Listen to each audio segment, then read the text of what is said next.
നമസ്കാരം സുഹൃത്തുക്കളെ, ഇന്ന് ഞാനുള്ളത് ചാത്തന്നൂർ എന്ന് പറഞ്ഞിട്ടുള്ളൊരു സ്ഥലത്താണ്. അവിടെ അവർക്ക് ഗ്രൗണ്ട് ഫ്ലോറിൽ ബാത്റൂമിൽ നിന്ന് ലീക്കേജ് വന്നിട്ട് അവരുടെ ചുമരെല്ലാം കേട് വന്നിട്ടുണ്ട്. അപ്പോൾ നമ്മുടെ പലരുടെ ഒരു കോൺസെപ്റ്റാണ് ഗ്രൗണ്ട് ഫ്ലോറിൽ വാട്ടർ പ്രൂഫിങ് ചെയ്യേണ്ട, അവിടെ ഒരു ഇഷ്യൂസ് ഉണ്ടാവില്ല എന്നുള്ളത്. പക്ഷേ ഇതൊരു വീടിൻ്റെ ഗ്രൗണ്ട് ഫ്ലോറാണ്.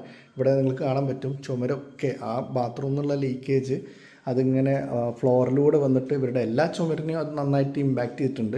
ഇപ്പോൾ നമുക്ക് ബാത്റൂമിൽ നോക്കിക്കഴിഞ്ഞാൽ നിങ്ങൾക്ക് ഇവിടെ അറിയാൻ പറ്റും, ഇവിടെ ബാത്റൂമിൻ്റെ ടൈൽസിൻ്റെ ഇടയിലൊക്കെ വലിയ വലിയ ഗ്യാപ്പുകളുണ്ട്.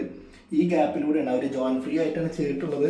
എന്നാൽ പോലും ബാത്റൂംസിൻ്റെ ടൈലുകൾ തമ്മിൽ ഗ്യാപ്സുകളുണ്ട്. ഈ ഗ്യാപ്പ് കൂടെ വെള്ളം ഇറങ്ങിയിട്ടാണ് ഇവർക്ക് വാളിൽ നല്ല രീതിയിൽ തന്നെ ഇഷ്യൂസുകൾ വന്നിട്ടുള്ളത്.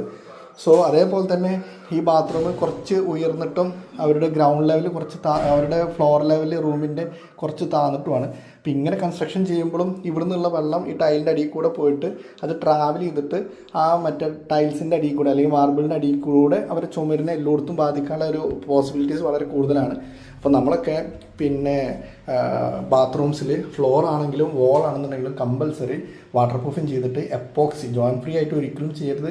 എപ്പോക്സി ഇട്ടിട്ട് തന്നെ നമ്മൾ എന്ത് ചെയ്യണം, ടൈല് പിന്നെ അപ്ലിക്കേഷൻ ചെയ്യണം. എന്നൊരു പരിധി വരെ നമുക്ക് ഈ ഒരു ഇഷ്യൂസിൽ നിന്ന് നമ്മുടെ വോളുകളൊക്കെ പ്രൊട്ടക്റ്റ് ചെയ്യാൻ പറ്റും. അപ്പോൾ മറ്റൊരു ഇൻഫോർമേറ്റീവ് ആയിട്ടുള്ള വീഡിയോസുമായി വരുന്നവരെ എല്ലാവർക്കും നല്ലൊരു ദിവസം നേരുന്നു. ബൈ.